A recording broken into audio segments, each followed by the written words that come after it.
La Perla, Black Pearl Morado. Hey everybody, I'm Bouquet, and this is Cigar Vlog.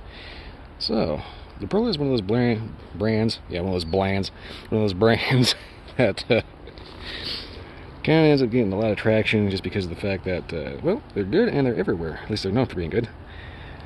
Boy, look at that big old double cap. There's this little guy up here and then this big, huge honker. Well, anyway, in case you can't tell, there's pretty decent quality construction here. They're kind of known for being good quality, good flavor, without breaking the bank. Phone, focus on me, thank you. So let's go ahead and cut into this.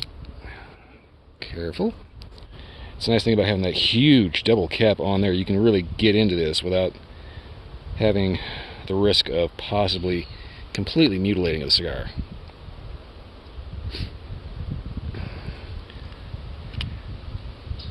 Which kind of raises the question of why more cigar rollers don't do that.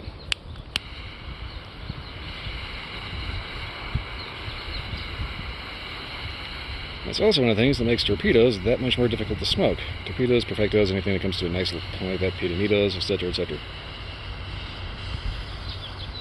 Okay, just hope I didn't squish that too badly.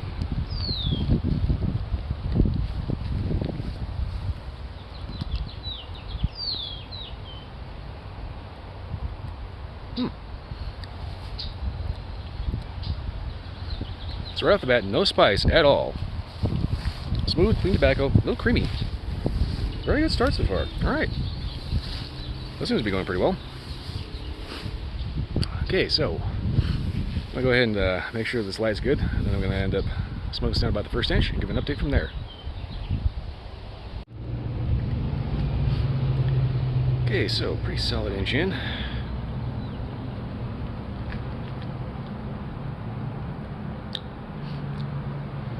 Flavor-wise, kind of hard to pinpoint actually. There's a little bit of sweetness, a little bit of a kind of a clean tobacco. There's something else in there that I can't quite get a hold of. Well, hopefully as this goes on, that'll end up developing a little bit more. I will say this band is really loose. So, yeah, when your band starts doing this, it's actually better to just go ahead and take it off. It's not helping to hold anything together. There used to be some kind of weird etiquette thing about leaving the band on to brag versus taking it off to be humble or something like that. You know, that's nonsense. It's basically, do you need the band to have something to hold on to hold the cigar together, or do you just like the band? That's just kind of, quick little side thought on whether to leave the band on or take it off. Eventually you're gonna have to take it off, just because it gets down that far, but in this case, sometimes you need to take it off just because it's kind of a safety hazard. But anyway, I have no idea what Morado means at all. Every time I see it, hear it, read it, I keep thinking about this one oddball Mortal Kombat character that showed up for like one game and then nobody ever gave a damn again. So yeah, hopefully these will definitely not be quite as forgotten, but yeah.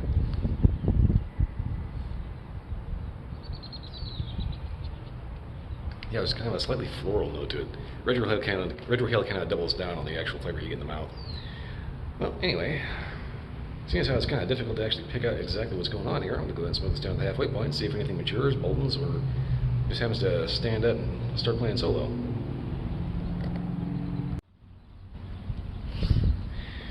Okay, so we're not at the halfway point yet, but the ice just kind of naturally fell off on its own. I've never known these to have particularly poor construction, but that's always a little bit of an oddball whenever ash just kind of falls off early like that. At least to me it is. I don't know if I could just chalk it up to jostling my cigar around a little bit, or wind, or if it's maybe just weird ash. Oh, somebody's running. But, yeah, it's kind of weird. Normally, these actually built pretty well. Well, anyway, this is not quite the halfway point yet, so I'm just going to keep going here and see if anything kind of starts picking up on flavor. So far, it's a little complex, but muted. So, let's see how it turns out.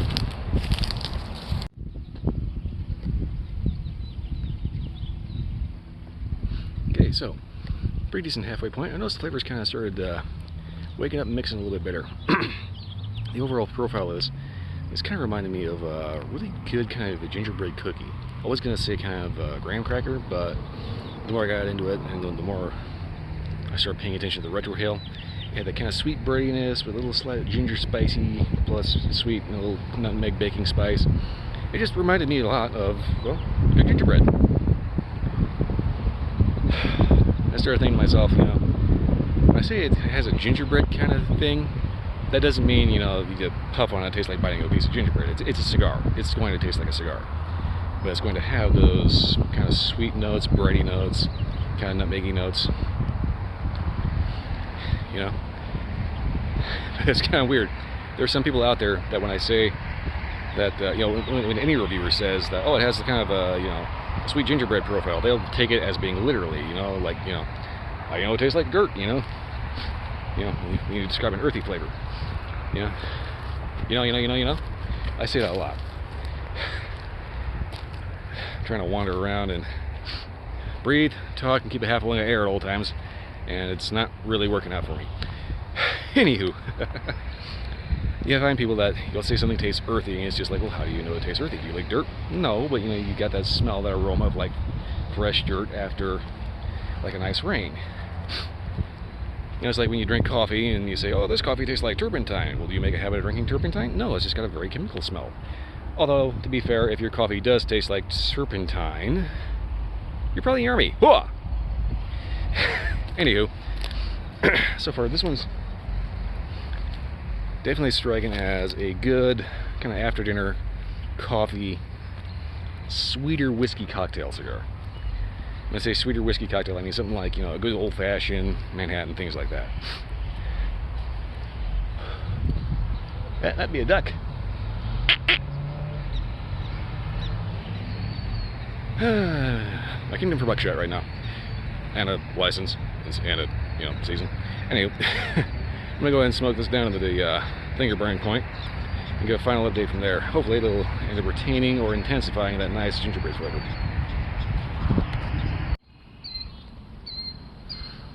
Alright, kind of starting to burn my nose here when I just hold my teeth, so I'd say this is a pretty good point to wrap this up.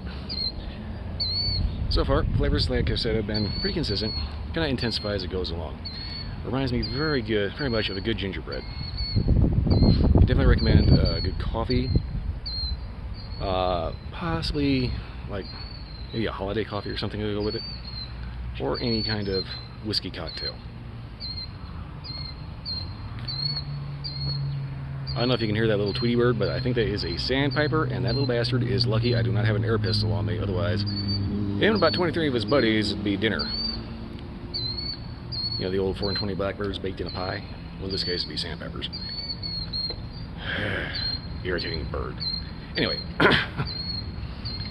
wrapping this up, construction seems to be pretty good. Burn lines seems pretty stable. It's not necessarily just stick straight all the way through, but, you know, you can attribute that to maybe an off-kilter light a little bit, but overall, no real burn issues to speak of.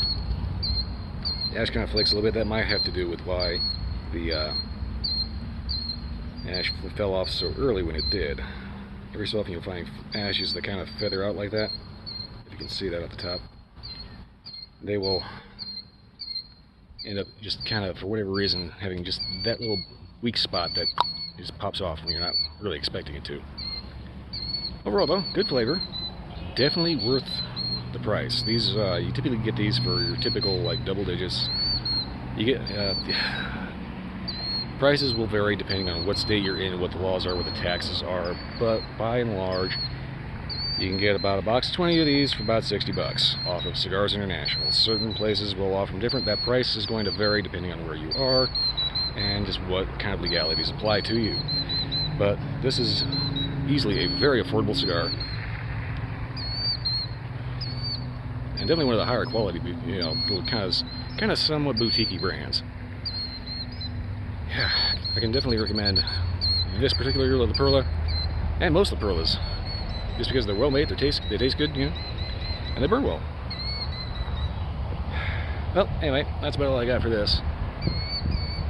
So I'm going to go ahead and wrap this up and get away from that freaking bird. And I know that little fucker is harassing me because he will fly up into this tunnel and back. And he's right over the top of it right now. I mean, if he just wants to be on camera, just stand somewhere and be quiet. Anyway, If you like this review or any other review, like, subscribe, leave me a comment, let me know if you had a different experience.